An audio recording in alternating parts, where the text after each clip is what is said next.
Hey, how you doing? My name is Mr. Joe Barczak. I am your student's English 10 teacher. This, as you can see, is my home screen. So I am a Schoology teacher. I love Schoology. I think it's the best platform. So if there's any questions about that, everything for my English 10 class with Mr. Barzak goes through Schoology. Okay, that is our home base on everything. So as you can see here, I like to differentiate my classes through quarterbacks. So I currently teach 3 sections of English 10, and let's take a look. So let's say fifth hour, Mr. Patrick Mahomes here. If we click on the course, this takes us to everything that is English 10. So as we can see here, we have our little quarterback in the top. I have our syllabus, which I will click and go through in a minute. But this is everything English 10 for us. Now, these are my teaching with purpose slides, or AKA daily lesson plans. This is going to be where your student can look to see what we're doing today, what maybe they missed yesterday, or if they forgot about something, they can use this to go back and look. So it's essentially a running lesson plans of everything we've done. And as you've noticed, I'm keeping the Patrick Mahomes motif. Uh, and if they're ever not sure or they're absent or they just even want to take a look at what we're doing today, this will be up for them to review. Okay. So let's get that back to today. Awesome. In these various folders, I have what we're working on and what we're doing. So, introductory materials were some of our get to know me assignments, icebreaker type things.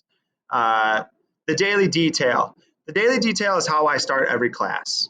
And essentially, it's going to be a fun question or any kind of real question to get us talking and going. Dialogue is a huge part of English 10. And second semester, we even do formal discussions with Fahrenheit 451. So getting the students comfortable talking within the class, whole class, is very important to me. And I think it's just a great way to start the class. I know when I was a student, I really did not like right when the bell rang, being told to turn to page 497 and getting right into it. I want to give the kids a second to have some fun, get started with the class. So our routine here is the first couple of minutes of class, the kids are going to open their Chromebooks, go on Schoology, answer the daily detail. I also, of course, verbally give them the prompt. Today was, what's something you're grateful for? What's something you're appreciative of, big or little? I'm appreciative that my mom drove me to school today and I don't have to take the bus. I'm appreciative that I got to come to school today with Dunkin' Donuts. Anything. Or, we had a lot of kids talk about family and how their mom or dad or brother or sister are really supportive. So as you can see, it can range from little fun things to deeper things, but the whole way we're getting to know each other better. And of course, I share every day. So the students get to know me better as well. I think having a little bit of vulnerability and getting to know one of another makes it easier for whole class discussion and just makes the whole environment a lot more fun. So that's how we start. During these first couple minutes, we answer the daily detail. Maybe we finish that last text message or that last Snapchat. We get our AirPods out. So when I say it's time to roll, which is typically about 3 to 4 minutes from the bell, then it's time to answer the daily detail. We put our AirPods away, we put our phones away, eyes up here, and we discuss. All right? So that's how we start. That is the daily detail. As you can see here, we're right now starting with close reading. It's one of the modules within this first semester. I have a grammar folder. Typically, I'm going to do grammar every Friday. I don't want to inundate the kids with a giant grammar unit. In years past, I've done an actual 4-week unit of grammar, and it is tedious and it's a little excruciating. So my logic this year is I want to sprinkle it in every Friday. Not a ton, just enough to make sure that we're improving, we're working, we're going over things, we're reviewing, and making sure that we're making those grammar gains that we need to make. The Glass Castle is the novel we're going to be starting with this year. So we have a folder for that for the semester, and this is the assignment that we were just working on today within close reading. Coming back up here, as you can see, I'm always open for new ideas. Some days my daily detail questions just don't have it. So if we're not feeling it, we'll scrap it and just move on. But I'm open to suggestions. So if your student does have a suggestion for the daily detail, they can comment it here. I would love it. It helps me out. It's creative, it's fun. I'm always open to suggestions, right? So here is our syllabus. As you can see, it's linked here on our Schoology page at the top.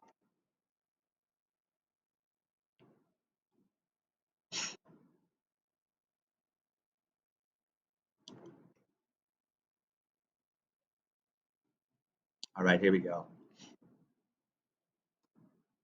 So again, you're welcome to read this. It's linked to your child's Schoology page. It's fairly standard for English 10.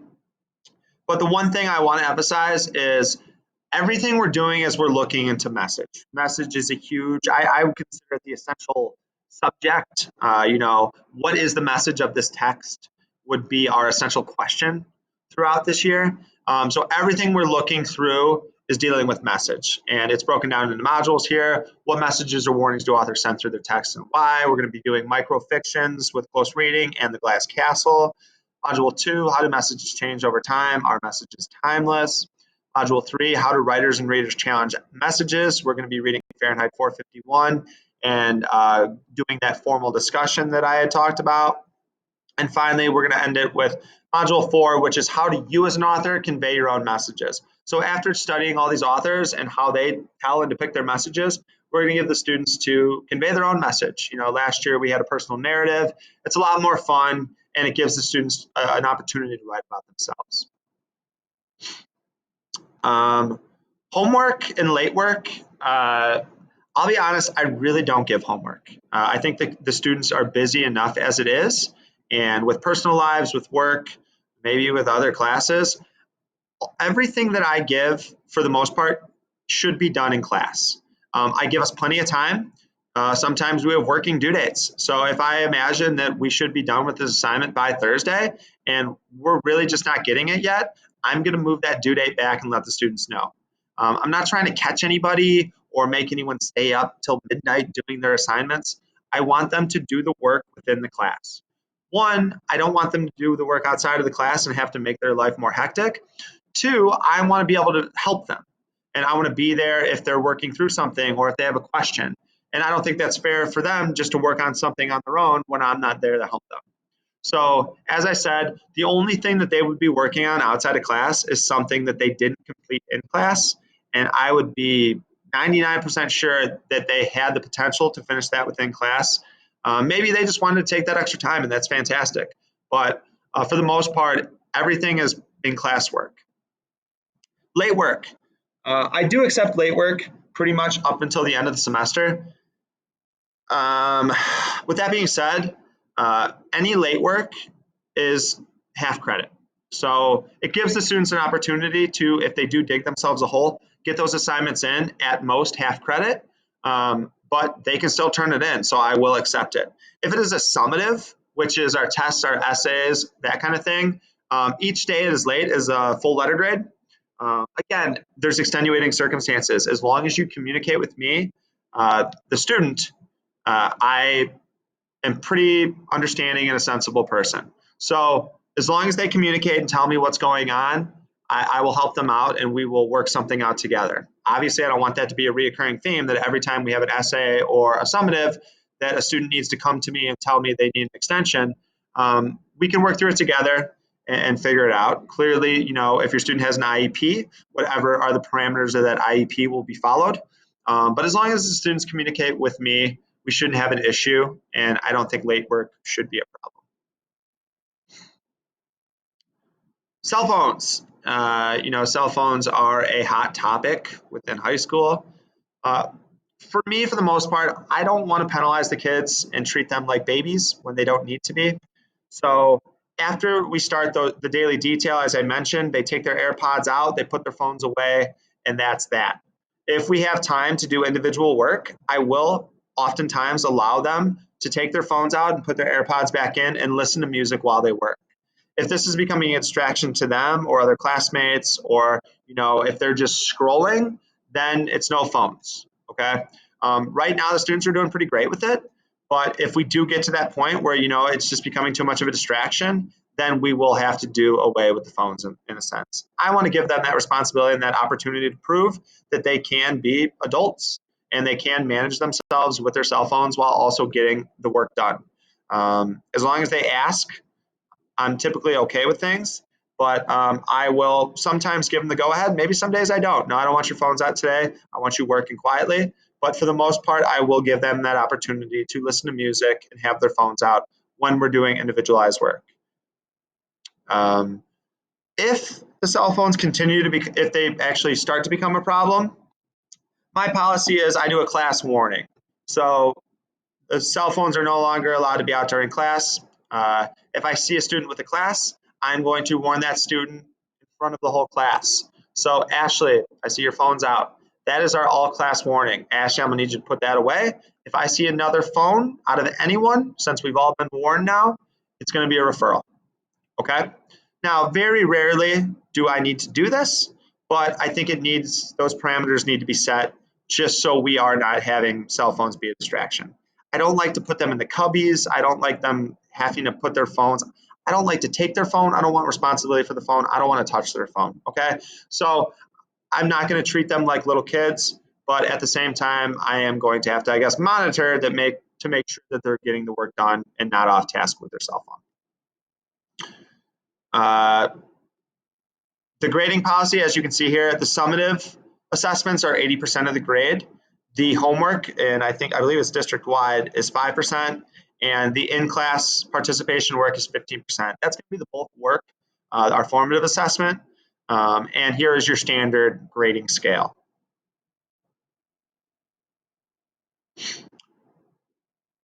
So as you can see, pretty standard stuff here for our English 10 class. If you ever have any questions, please feel free to reach out. Feel free to communicate with me. If your student needs an extension on something or is having trouble, I would prefer that they reach out to me rather than you. If you both want to reach out to me, that's great. But I think it's important that the students start to get some accountability and they start reaching out on their own behalf. But if you have a question about how your student's doing in my class or anything about my syllabus, my class routine or expectation, please, please, please reach out. I'm always available. I pride myself in responding as quick as possible. I have it on my phone. So as long as typically I'm awake, I'm responding. So feel free. I can make the time if you want to set up a phone call, a Google Meet, or a Zoom. I'm always here. And there's nothing I'd like more than to get to know you a little bit better as the parent or guardian and establish a relationship there. So that is pretty much it. Like I said, my email is joseph.barczak@d303.org. And if you ever need anything, please do not hesitate to reach out. All right. Thank you for your time.